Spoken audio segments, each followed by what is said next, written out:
오늘 함께 나눌 복음의 말씀은 마가복음 9장 30절에서 37절까지의 말씀입니다.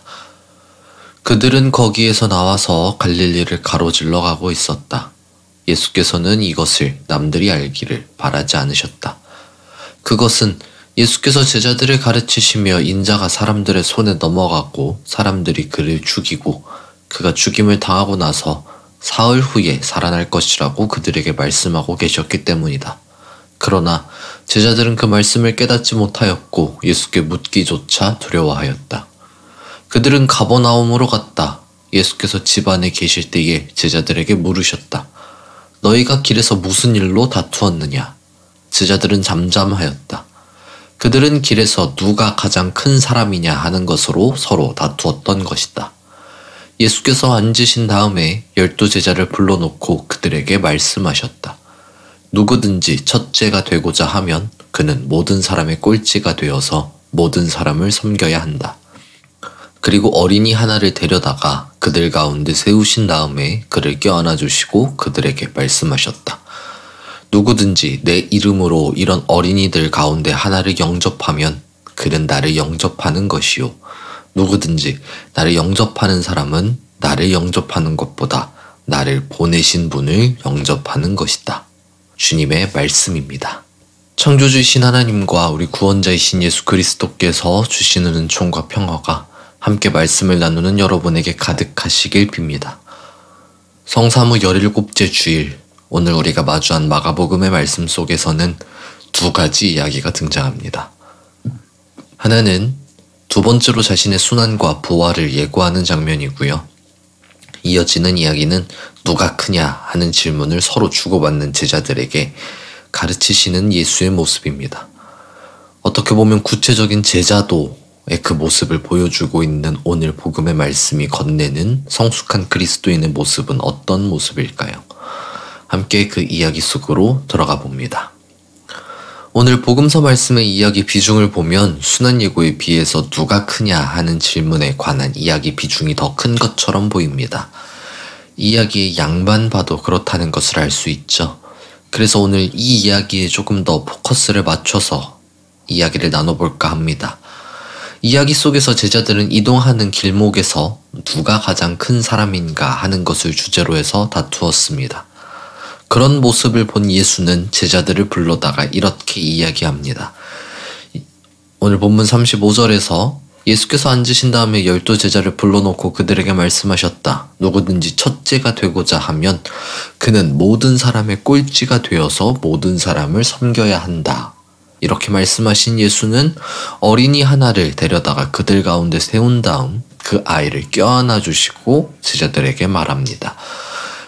이어지는 37절에서 누구든지 내 이름으로 이런 어린이들 가운데 하나를 영접하면 그는 나를 영접하는 것이요. 누구든지 나를 영접하는 사람은 나를 영접하는 것보다 나를 보내신 분을 영접하는 것이다. 예수가 어린이 한 명을 데려다가 말하는 것에 앞서 예수는 이렇게 분명하게 이야기합니다. 첫째가 되고자 하는 사람은 모든 사람의 꼴찌가 되어서 모든 사람을 섬겨야 한다. 하고 이야기하죠. 오늘 복음의 말씀이 말하는 성숙한 그리스도인의 모습이 이런 모습입니다. 섬기는 사람, 계속해서 언급하는 것이지만 오늘도 예수는 세상의 순리와는 전혀 반대가 되는 이야기를 하고 있습니다. 세상의 논리를 따라가면 머리가 되기 위해서 어떻게 보면 발악을 해야 합니다. 한 자리라도 얻기 위해서 수많은 노력을 해야만 합니다.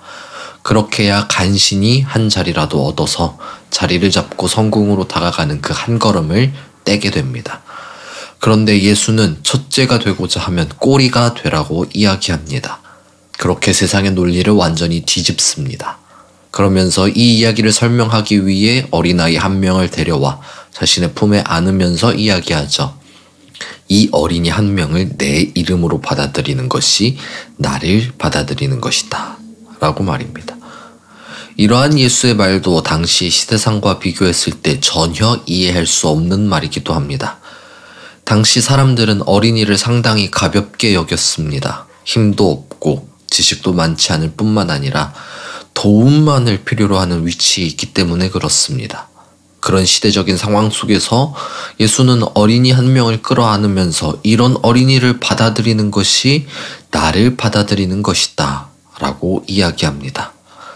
이 말을 풀어본다면 이런 말이 될 겁니다. 너희가 높은 사람이 되고 싶니? 그러면 여기 있는 어린이처럼 약하고 도움이 필요한 사람을 무시하지 말고 그런 사람에게 더 관심을 쏟아야 한다 라고 말이죠.